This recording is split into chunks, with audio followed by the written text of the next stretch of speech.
എൻ്റെ അയൽവാസി ഒരു റിട്ടയർഡ് കേണലാണ്. അപ്പം ഇയാൾ ഞാൻ അടുത്ത സുഹൃത്ത്, അയൽവാസി എൻ്റെ സെയിം അപ്പാർട്ട്മെന്റ്, ഞാൻ 6th ഫ്ലോറിലാണ്, പുള്ളി 8th ഫ്ലോറിലാണ് ചെയ്യുന്നത്.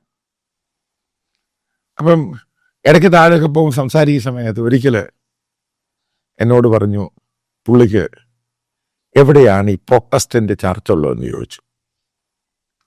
ഞാൻ പറഞ്ഞു ഇന്നടത്തൊക്കെ ഉണ്ട് പ്രൊട്ടസ്റ്റന്റ് ചർച്ച. ഇവിടെ എൻ്റെ പേരിൽ sound it can easily sound Mathew Samuel, Christian സൗണ്ടാണ് സംഭവം. ഞാൻ പറഞ്ഞു ഇന്നടത്ത് ഒരു ചർച്ചൊക്കെ ഉണ്ട് എന്ന് ഞാൻ പറഞ്ഞു. അപ്പോൾ പുള്ളി പറഞ്ഞു ഇംഗ്ലീഷ് അറിയണം അല്ലെങ്കിൽ ഹിന്ദി അറിയണം. പുള്ളി ഒരു ബേസിക്കലി ഡൽഹി പഞ്ചാബിയാണ്, പണ്ട് പാകിസ്ഥാനിൽ നിന്ന് ഡൽഹിയിലോട്ട് കുടിയേറിയ ആളാണ്. അപ്പം ഞാൻ പറഞ്ഞു ഇന്നടത്തൊക്കെ ഇംഗ്ലീഷ് വർഷിപ്പ് സർവീസും ഒക്കെ ഉണ്ട്, ഇന്ന ഭാഗത്തൊക്കെ ഉണ്ട് എന്ന് ഞാൻ പറഞ്ഞു പുള്ളിയോട് മനസ്സിലാക്കി കൊടുത്തു. പിന്നീട് ഒരു ദിവസം ഇങ്ങനെ സംസാരിച്ചുകൊണ്ടിരുന്നപ്പോൾ പറഞ്ഞു പുള്ളി കൺവേർട്ട് ചെയ്തു. ആലോചിച്ചു, റിട്ടയർഡ് കേണൽ എന്തിനാ കൺവേർട്ട് ചെയ്യുന്നത്? അപ്പം ഞാനതിനെപ്പറ്റി അന്വേഷിക്കാൻ തയ്യാറായി. എന്തോ അപ്പം പുള്ളിയോട് സംസാരിച്ച് കിരുന്ന് കഴിഞ്ഞപ്പോഴേ മനസ്സിലാക്കേണ്ട പോയിന്റാണ് ഈ പറയുന്നത്. പുള്ളിയുടെ 2 ആൺമക്കൾ, 2 പേരും പഠിച്ചത് അമേരിക്കയിൽ. ഒരാൾ ഹൂസ്റ്റണിൽ, ഒരാൾ ടെക്സാസിൽ. അപ്പോൾ ഇയാൾ പറഞ്ഞത് ഇയാളുടെ മകൻ അവിടെ ജോലി ചെയ്തുകൊണ്ടിരിക്കുന്ന സമയത്ത്, പഠിച്ച് ജോലി ചെയ്തുകൊണ്ടിരിക്കുന്ന സമയത്ത് മലയാളിയായ ഒരു പെന്തക്കോസ് പാസ്റ്ററിന്റെ മകളുമായിട്ട് പ്രേമത്തിലായി.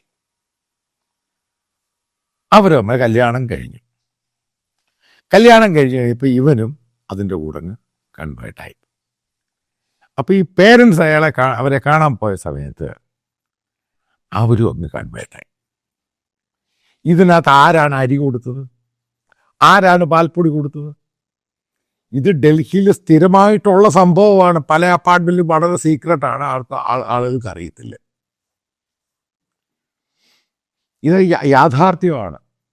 കാരണം വെസ്റ്റേണിൻ്റെ ഒരു സംഭവത്തിലോട്ട് നമ്മളങ്ങ് പോയി. ഇനി കാനഡയുടെ കാര്യം നിങ്ങൾക്കറിയാം, ഏറ്റവും കൂടുതൽ സർദാർമാർ, പഞ്ചാബികൾ, നിങ്ങൾ പഞ്ചാബികൾ സർദാർമാർ മാത്രമല്ല, ഹിന്ദു കമ്മ്യൂണിറ്റിയും ഉണ്ട്.